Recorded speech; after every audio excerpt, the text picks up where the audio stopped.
Hello, this is Chef John from foodwishes.com with soft hard-boiled eggs. That's right, I'm going to show you this not-so-secret technique for getting perfect hard-boiled eggs.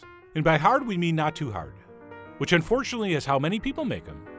In fact, these things came out so great, I'm tempted to delete our old hard-boiled eggs video. I mean, I won't, because it's still generating revenue.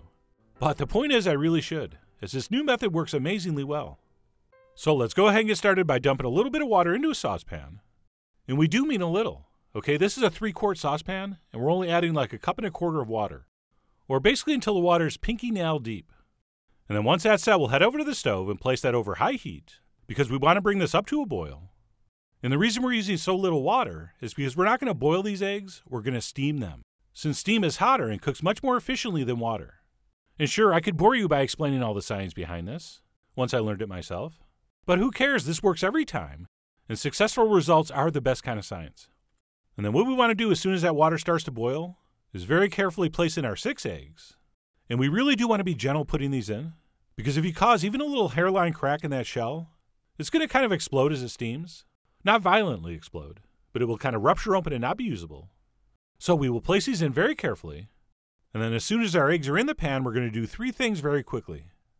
We're going to cover this immediately. We're going to reduce our heat down to medium-high, and we're going to set our timer for 9.5 minutes. And believe it or not, that's basically it. We're going to let those eggs steam for 9.5 minutes, or at least that's how long I'm going to go. But depending on the texture you're after, you can certainly use the same technique with more or less time.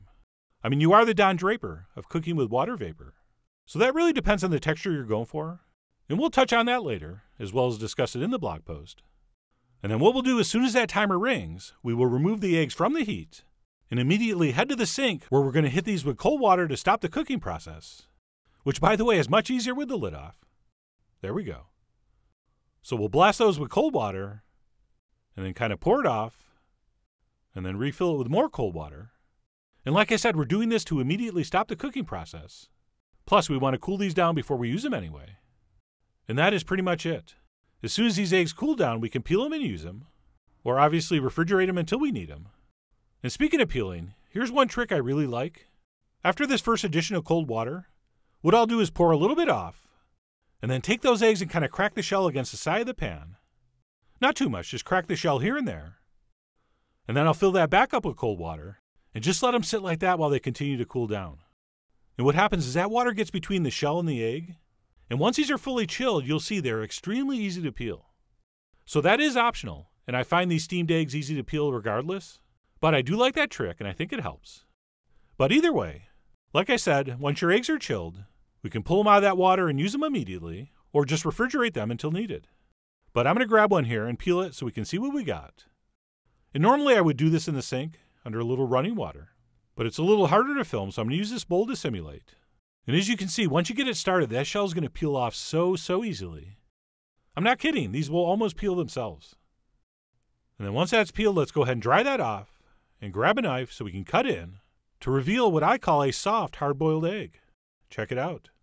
Okay, our yolk is definitely cooked through and kind of firm, but it is not dry and chalky. I mean, who the heck wants dry and chalky when you can have this? And there is certainly no disgusting green ring going around the yolk. There's nothing worse than that. And I don't just mean in the context of eggs, I mean like of all time. And then let me go ahead and salt one of these halves and take a bite so we can get a little better look at the inside of that yolk, which is kind of hard to see just by cutting them in half, since it kind of gives that yolk an odd appearance. So right here we can really get a great look. That yolk becomes almost ganache-like. Okay, it might sound bizarre, but it almost has the texture of a fudge.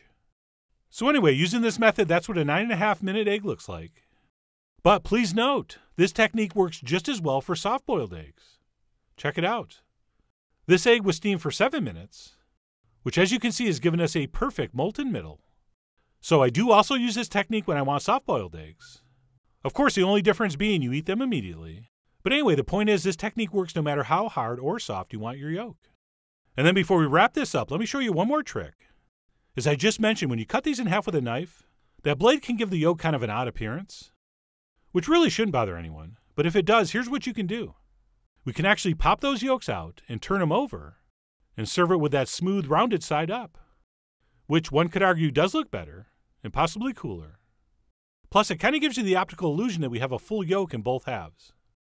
Not to mention, think of all the delicious things we could hide under that yolk. You know, like hot sauce, or aioli, or maybe even some bacon jam. Ooh, that would be good. But regardless, if you do serve them like this, people are going to look at them thinking they're just getting a couple perfect hard-boiled egg halves. But then when they bite in, or fork in, or cut in, they will realize this is no average hard-boiled egg.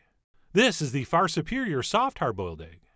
A classic example of something someone needed and wanted, but didn't even know existed. And of course, if whole or halved or quartered eggs isn't your thing, these soft hard-boiled eggs are still firm enough to cut on one of these slicers. Although I will admit I'm not a huge fan of this presentation, because as soon as you toss those in or on whatever you're going to serve them with, the yolks fall out of the middle, which I think looks disappointing and disconcerting. So not a big fan. However, it did allow me to show off that gorgeous texture one last time.